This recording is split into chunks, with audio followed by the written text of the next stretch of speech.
കെട്ടിട നിർമ്മാണ തൊഴിലാളി യൂണിയൻ AITUC മാള മണ്ഡലം കൺവെൻഷൻ അഷ്ടമിച്ചിറ സർവീസ് സഹകരണ ബാങ്ക് ഹാളിൽ വെച്ച് നടന്നു. KV മനോജ് അധ്യക്ഷത വഹിച്ച കൺവെൻഷൻ VR സുനിൽകുമാർ MLA ഉദ്ഘാടനം ചെയ്തു. 90% വരുന്ന ആളുകൾക്ക് അതിന് വിധേയമാക്കപ്പെടുകയും 10% വരുന്ന മുതലാളിത്ത വൽക്കരണത്തിന്റെ ഭാഗമായിട്ട് 10% വരുന്ന മുതലാളിമാര് ഈ സമ്പാദ്യങ്ങൾ കൈയടക്കി വയ്ക്കുന്ന രീതിയിലേക്ക് വരുന്നു എന്നുള്ളതാണ് നമ്മൾ അഭിമുഖീകരിക്കാൻ പോകുന്ന വിഷയം. മുതലാളിത്തവൽക്കരണത്തിന്റെ ഭാഗമായിട്ട് തന്നെ ഇന്ത്യ രാജ്യത്ത് എല്ലാ മേഖലകളിലും ഇന്ന് വിറ്റഴിക്കപ്പെടുന്നു എന്നുള്ളതാണ്.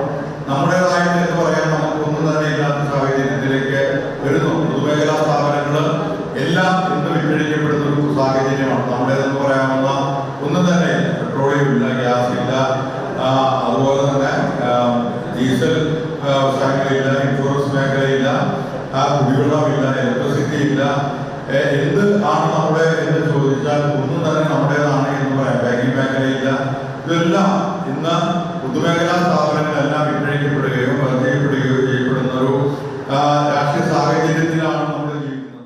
CPI സംസ്ഥാന കൗൺസിൽ അംഗം KV വസന്തകുമാർ, യൂണിയൻ ജില്ലാ secretary P Sreekumar, MR Appukuttan, VM Valsan, MK Babu, Baiju Mananthara, PK Viswambharan, KV Sujith Lal, SK Surendran, Bindu Unnikrishnan, AK Samu, Sukhith Ravi തുടങ്ങിയവർ സംസാരിച്ചു.